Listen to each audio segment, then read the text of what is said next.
Good morning. We're finishing up this series on David and why giants must fall. Hope your Thanksgiving was good. Was it good? How many people you stayed up for the Texas A&M LSU game? Wow. Okay. We probably need to divide the LSU people on one side and the. I'm impressed that you were here, because if I'd stayed up, I wouldn't be here. Somebody else would have to step up and preach. So, but we're finishing this series, and you know, something that Joe prayed. I don't know if you listen to prayers. I do, but something that he prayed makes so much sense when you're dealing with David's life and you're looking at how God used David and why God used David. David caught something. He understood something. We've been talking about this the whole time about God himself, and that is the gifts that God gives don't really mean anything if you don't understand the giver. Because what happens is the gifts lose their significance and their power and their meaning because you don't understand and you don't know the giver. And David learned that the emphasis really was on the giver, not the gift. And let's be honest, once we start looking at life and what's most important are the things that we get, not the one who gives those things, something's lost, isn't it? I mean, there's something very meaningful and very powerful that gets lost in that lack of translation or that lack of connection that David had to go back to. David had to constantly relearn this also, the same way you and I do. And I think God was really faithful in David's life to constantly remind him. I hope that you and I listen as well as David did also, so that we would remember the giver himself. But we're going to talk about the last one in this series, talk about when the final giant falls. And so I'm not talking about the end of David's life. I'm actually talking about how David saw the giants and how he understood this struggle that he was going through. And if you want to look, in fact, here's a good statement to kind of debate and talk about maybe at lunch today, and that is that rooted in facing a giant is the feeling or this fear that you have that something is holding you back, stopping you from being able to move forward. So if you remember when David faced Goliath and all of Israel faced Goliath and the Philistines, they were just stuck there. They couldn't move forward because they didn't know how to deal with Goliath or deal with the Philistines. And if you think about your life and you think about the giants that you face, it's a good way to define giants. They're the things that you feel like. You fear that there's no way I can move forward with life and find what I'm looking for with this giant still there, with this thing that is still there. It might be marriage problems, maybe real struggles in that relationship that you were putting so much hope in and you believe was going to be such an integral part of your life and your happiness and your contentment. And all of a sudden there are issues and there are struggles that you just can't get past and things that you just don't know how to deal with. And it makes you feel or makes you fear that now I can't move forward or somehow my life is stuck. Maybe it's a job, you know, and you just look at some sort of roadblock in your profession or your job or making a living. Maybe it's your finances and you just think, you know, I can't move forward. This has just got me. And somehow it has power over your life to just keep you stuck in one place where you are. See, David's story deals with exactly these things. And that without the giver, without the one who can overcome those things do make us feel like we are stuck and we are being overpowered by those things and we just can't move forward. Maybe it's a physical illness. Maybe it's something for just how you function and the way that you think and you believe, this giant cannot be overcome. Well, there is someone who can overcome those things. In fact, there is someone who promises to overcome those things. And most of us are waiting for that final day, that final giant to fall so that no longer do we struggle with those things. There's a day coming like that.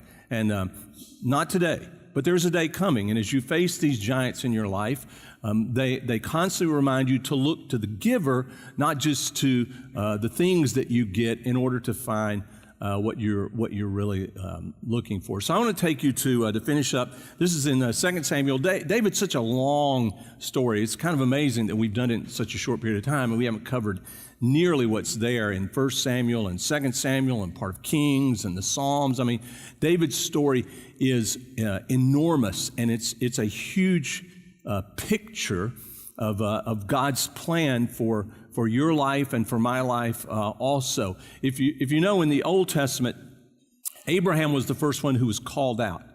And Abraham was called out to become the father of a nation, of those who would know God and would follow God, and they would serve God, and he would lead them and he would guide them. But when David comes along, and this is the time of the kings after Saul, David is the picture that there will be a new ruler. And this ruler really will lead them. And so David becomes the first of this. There's what is called the Davidic covenant that God cuts. And it all has to do later on with Jesus himself. And we'll see this as we deal with this final one. But this is a really important part in David's life as David looks at his own life. And here, look with me at 2 Samuel, beginning with chapter number 7. This is the first 3 verses. Here's what it says. When David was settled in his palace. So David has built a palace. Actually, it was given to him and built for him. Beautiful place, huge place for him to live in. And the Lord had given him rest from all the surrounding enemies. So this is a time of great peace in David's life also. In one sense, there's this feeling that all my giants are conquered.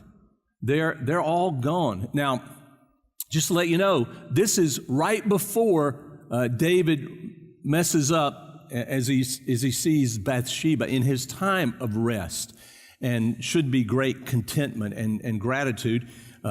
David gets bored and gets distracted and goes in the wrong direction. But at this point, he has rest from God. It says the king summoned Nathan the prophet. And here's what he says. Look, David said, I'm living in a beautiful cedar palace, but the ark of God is out there. Don't you like this language? The ark of God is out there in a tent.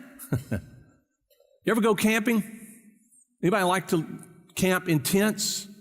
It's fun, isn't it? You know, you go out. I remember as a kid, my parents would take us camping, and my dad, wanted to show his prowess in the wild and be able to live with nature. And all we have is a tent, and a Coleman stove and other things that you take along with you. And so my dad, who was a short order cook when he was young growing up, he decided to make pancakes and for the kids one morning. So, the sun's just coming up. We're just rolling out of the tents. We had some army cots that we were on, and started making pancakes. And it's not what my dad did, normally. He certainly didn't do the cooking in the house. Made a couple of pancakes, and then all of a sudden he got tired of it, and so he just poured the whole mix in the pan. I mean, one gigantic, it wasn't like a pancake, it was like a loaf of bread. I mean, I've never seen anything like it. You had to cut it into sections to be able to eat it. So, my dad thought it was a wonderful thing to go out and go camping, but maybe like you, he was glad to get back to the house because it was more convenient, get back to your routine. This was a great escape.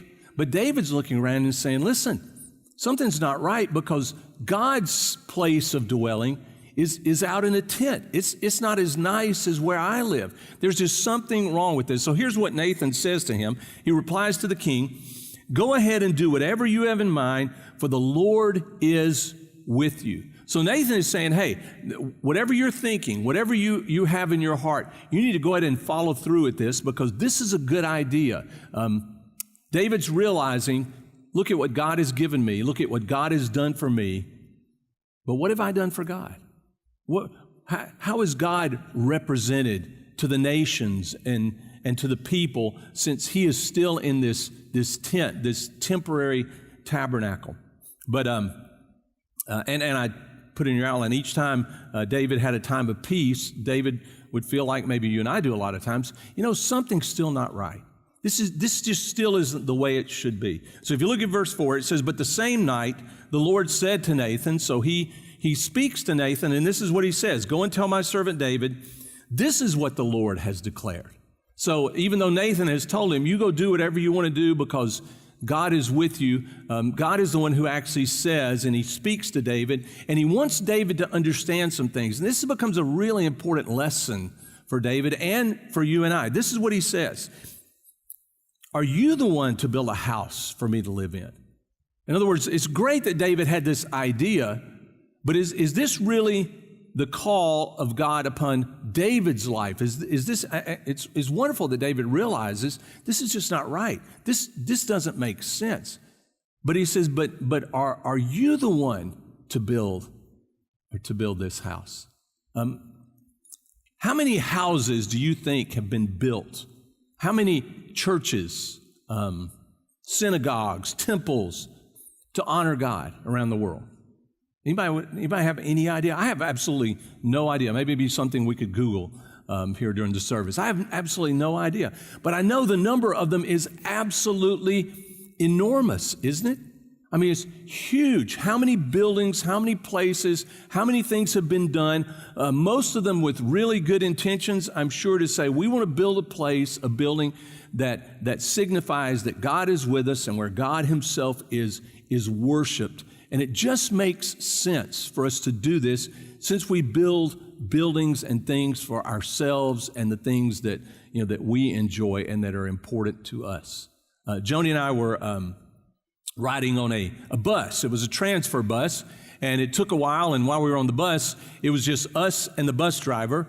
And she engaged the bus driver, started talking and asking him about where he was from originally, and things like that. And it ends up that he was from Ethiopia, been in the United States about 10 years, and she talked about his life.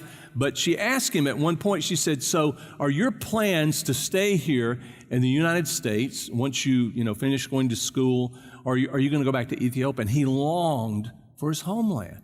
And it was interesting, as he was talking about Ethiopia, he started talking about the culture that he missed, different pace of life than in the United States. Also talked about English is simpler there than it is here, because he couldn't figure out half the time what Texans were saying, right? Because we have the way we say it, and it means something, but it's not exactly how he would learn English. It's so hard. And then he started talking about, in my country, you should see the beautiful churches and the cathedrals and all the things that are. But he started talking about how he missed seeing those things as landmarks and as cultural markers in his land. And it was really engaging to watch his eyes light up and his voice inflections change as he began to talk about this. And this was a place of home for him. This was a place that he understood, and this was a place that felt so good for him. People have done this forever. They've built in their own time, in their own place, in their own way, places that honor God as they look at their lives and as cultures look at how God has watched over us, how he has blessed us, how God has changed our perspective on life. David, I'm sure, feels the same way. But God asking this question, but wait a minute, are you the one? I don't think it's a chastisement to David. I think he's just trying to make a point and make something clear, because he goes on to say this. He says, I have never lived in a house from the day I brought the Israelites out of Egypt until this day. I have always moved from, catch this, one place to another with a tent and a tabernacle as my dwelling. Verse 7 says, yet no matter where I have gone with the Israelites, I have never once complained to Israel's tribal leaders, the shepherds of my people Israel. I've never said to them, why haven't you built me a beautiful cedar house? Now, if you look at this and you look at what he is saying, I think there's some things that kind of jump out that God is reminding David, and I think God would remind us, and he might, say it in a way that sounds a little confrontational, but I think that he would remind us of these things for our own good and for our own understanding about who God himself is and who God is not. He's reminding David that he is not defined by, first of all, how we can imagine him. He's not defined by how we imagine him, how we have decided to think of God. Our tendency is to think of God in terms of our lives and how we live our lives. But God's intention is to come to us and to reveal to us, to make clear to us who He really is. And that would then change how we view our lives. Instead of trying to take our lives, what we face, what we go through, and somehow try to fit God in the middle of it and somehow imagine God the way we would like God to be or the way we think God should be. Instead, God says, now I want to show you what I'm really like. And it's a wonderful thing how He shows David what he's really like. The second thing is He's also not defined by what we can build for Him. In other words, He's not concerned about the things that we build for Him or that we make for Him, in those things being things that define God. In fact, God will not be defined by those things. If you look in the book of Acts, when all the transition is going on, one of the themes that comes across so clearly in the book of Acts is that God is not limited to living in any building or place. In fact, this was a struggle with Jesus, because Jesus at one point spoke of, at least they thought He spoke of, tearing down the temple. That was blasphemy to them. How can you speak this way? This is where God lives, where God dwells. And Jesus was trying to make clear, oh no, it's not where He lives or where He dwells. He's not limited by what we could build for Him. Now, it's difficult for them because they lived in a culture, in a time where that's how the gods were defined. They were defined by the buildings that men built for their gods, by the carvings and the statues and things like that for defining what God would look like or what His powers are, what His abilities are. But our imaginations don't give God His power, neither do the things that we construct. In other words, you can't put God in a box or a house or a building and say, there is God. I know we think about it sometimes because we build buildings and things that are built for that purpose of remembering God and knowing God and worshiping God. But God is never limited by those things. In fact, when Jesus comes and Jesus changes the worship of God moves from the tabernacle or the temple, and it moves in the community into homes and other buildings and other places, because everywhere they would go, they would realize that not only does God go with us, God has actually been there before we got there. And every place became a place of worship. Paul will say this, 1 Corinthians, write this down, 1 Corinthians chapter 3, verse 16, or you can look in chapter 6 later, verse 19. He will say this, do you not understand, do you not know that you are a temple of God? You're a place that the Holy Spirit dwells. Your body. So you become like living stones of a building built together. And everywhere you go, God goes with you. And so it changes how you even look at your life. You look at your life and say, whoa, so this body and this life, as flawed, as temporary, as sinful sometimes as it is, God's desire is to live in me. God's desire is to dwell in me. So that how do people see God? How do people know God? Well, wherever I go, wherever God sends me, wherever God takes me, whatever I go through, whatever I face. God is there, and I become a place where people, this is the way it should be, this is what Paul is saying, where people encounter me and they see someone, they run into someone that God Himself, the Spirit of God, dwells there and lives there, affects how this person, how this temple, this body sees life, lives life, priorities, how we treat other people. Everything becomes different because God's Spirit, the Holy Spirit, is actually living inside of us. And the third thing is, he's trying to make clear to David that he is not defined by the limitations the world places on him. In other words, the world doesn't define God. The world doesn't tell God what He's like. I mean, the world tries to. The world tries to say, listen, you belong here, you don't belong here. You can show up here and talk about God here. You can't show up and talk about God here. Well, everywhere you go, everywhere God leads you, absolutely, you're going to be in a place where you have an opportunity to represent and be a place where God dwells and God lives and God uses you. Just like in the Old Testament, God was building a nation of Israel, of a nation of worshipers. Now, when Jesus comes, it all expands. It all changes. All the definitions that the Israelites in the Old Testament tended to place on God, even the limitations they placed on God, no longer are those limitations there. That's why Jesus, one of the reasons Jesus actually dies on the cross, because it looks like his physical body is dead, so he's dead. But he walks out of the grave. Because God is not dead, God is alive. And it changes our perspective, changes what should be our perspective of God himself. Then God reminds David, and this is where it really gets good, because he first tells him, that's not the way it works. And now he's going to tell him, this is the way that it works, David. Look at verse number 8. He says, now go and say to my servant David, this is what the Lord of heaven's armies has declared. Catch this. I took you from tending sheep in the pasture and selected you to be the leader of my people Israel. I know, David, you want to do something for me. You think you need to do something so that people will know me but here's what you have to remember. People will know me because I did something for you. I'm the one that took you as a shepherd boy from tending sheep, and I made you king over my people Israel. Verse 9, he says, I've been with you wherever you have gone. I've destroyed all of your enemies before your eyes.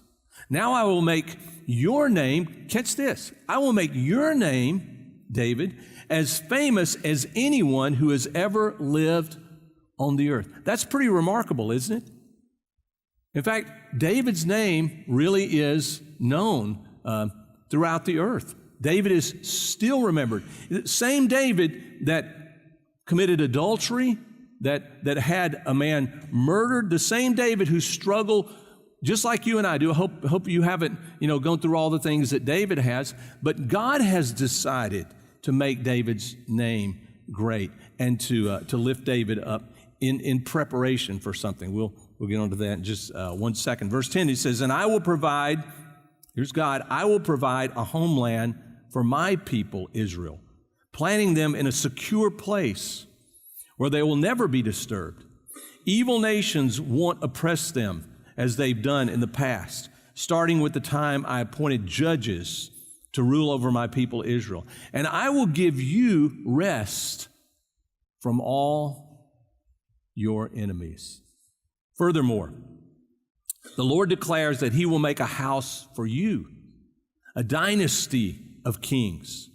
For when you die and are buried with your ancestors, I will raise up one of your descendants, your own offspring, and I will make his kingdom strong. So, as God is making these declarations, some of these declarations will be fulfilled in Solomon's life.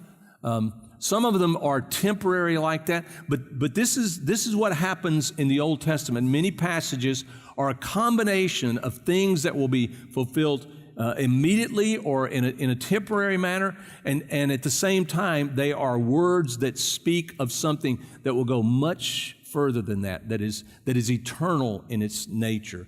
And this is why the prophets will reference this. In the New Testament, they will reference back to things like this and say, this could not be speaking just of Solomon. If you look at what he says, this had to be speaking of something much more than Solomon, even as part of it does speak to Solomon. So look at what he goes on to say, verse 13. He says, he is the one who will build a house, a temple for my name. He's talking about Solomon, but it's also a pointer to Jesus. He says, and I will secure his royal throne forever. Talking about more than Solomon here. He says, I will be his father, and he will be my son. If he sins, I will correct and discipline him with the rod like any father would do. He's referring to Solomon. He's referring to the earthly leaders and rulers that would be there. But then he says, verse 15, but my favor will not be taken from him as I took it from Saul, whom I removed from your sight. your house, he's speaking of more here, your house and your kingdom will continue before me for all time, and your throne will be secure forever. Now this is a pointer and a picture of what God is going to do in the future that they didn't fully understand, but they were holding on to these promises, believing that God would be faithful and true to His word in good times and in bad times, knowing that these are the things that God has decided to do, not that we have decided to do for God. And He invites us into those things. I stole this from Toby Mac. I don't know if you ever see, Toby Mac has a page, and he puts out a lot of pictures and a lot of little sayings. And I thought this one works so well with this passage, but I'm going to give him credit, not a lot, but a little bit of credit. He says, 2 things will define you in this little picture that he put out. 2 things will define you. Here's number 1, your patience when you have nothing. Your patience when you have nothing. And the second thing that will define you is your attitude when you have everything. I thought, wow.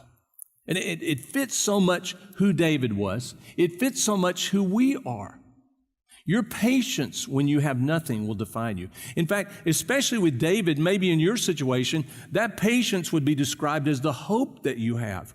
Why are you hanging on? Why are you putting your hope in God Himself? Why? Because I believe that He is faithful. This is all a picture of the trust that you have. Patient hope, even when you have nothing, even when things have not, come your way or turned out the way you expected them to turn out. And then also your attitude, your approach to life when you have everything.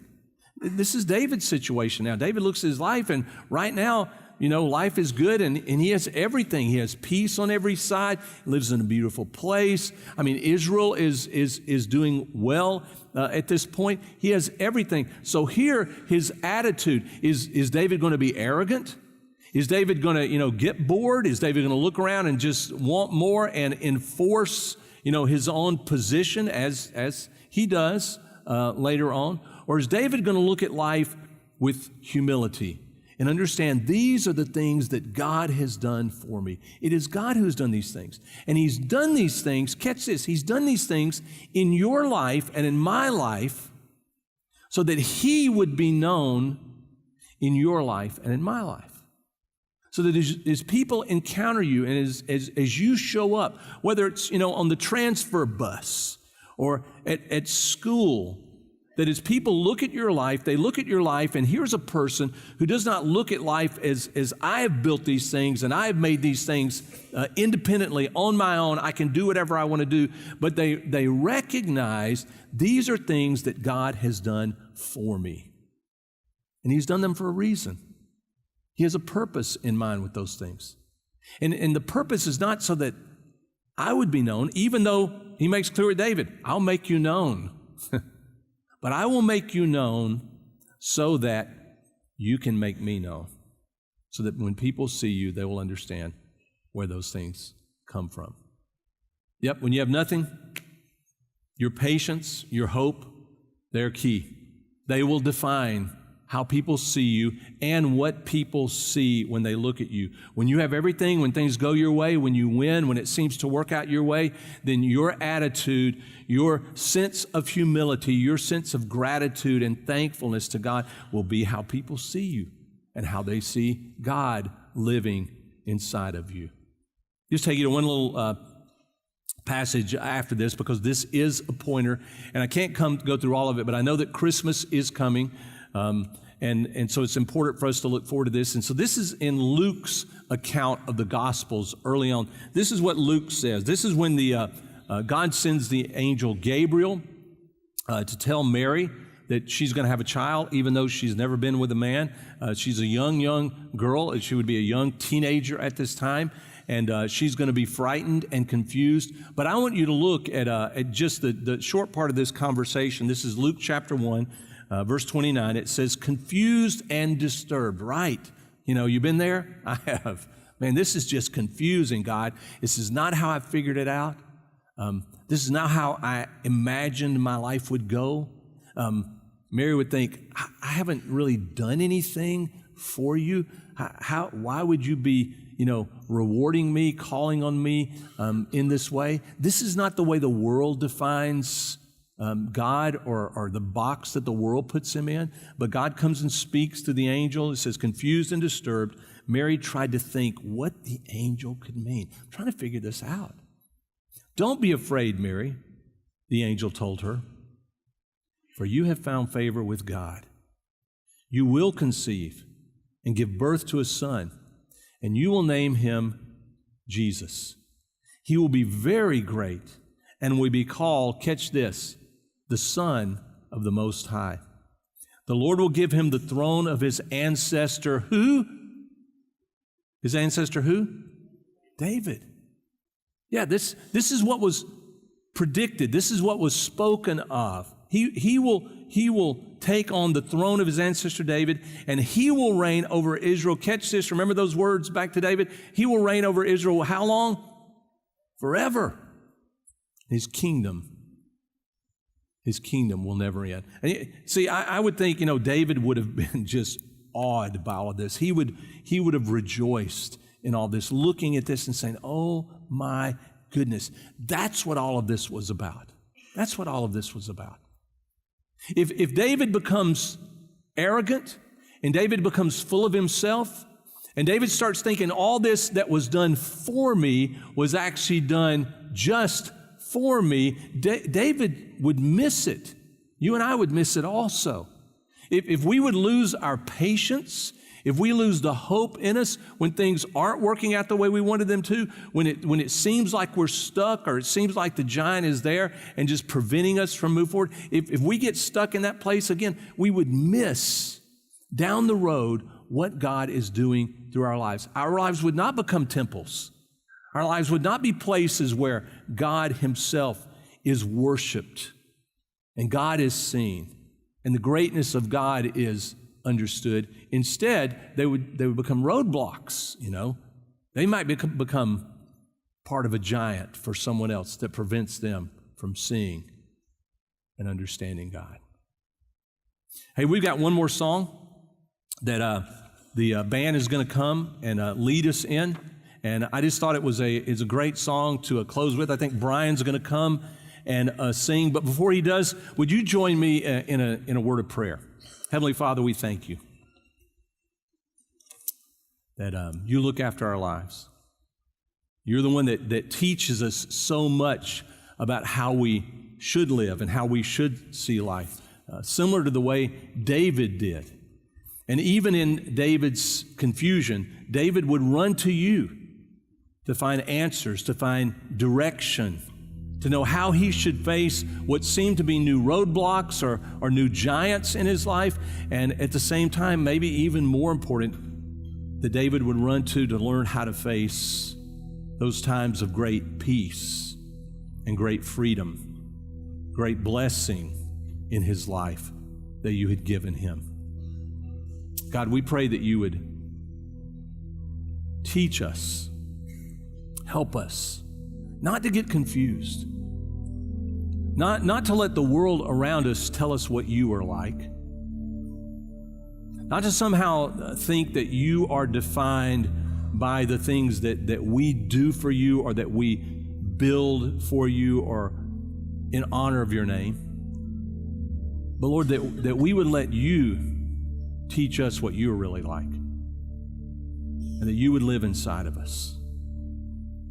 Lord, that we would be moving, walking buildings, places of worship, where when someone encounters us, they have a whole new taste of life, a whole new flavor of who you are that helps them see that the giants that they face will not stand, not before you, and that you are the one who will lead us into real meaning, a real place of security in life.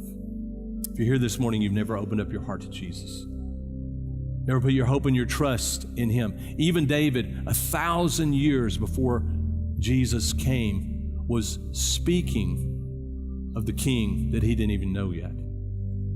Even the prophets were foretelling what he would be like and the things that he would do.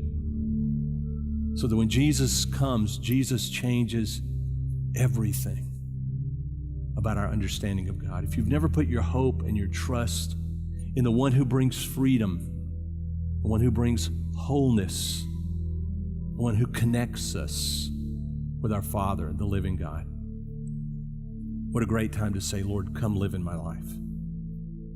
Forgive me my sins. I know I fail often, and I get confused so often. But would you come and live inside of me?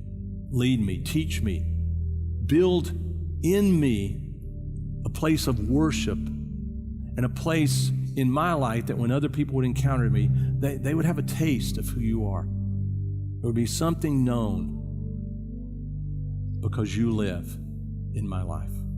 In Jesus' name I pray. Amen.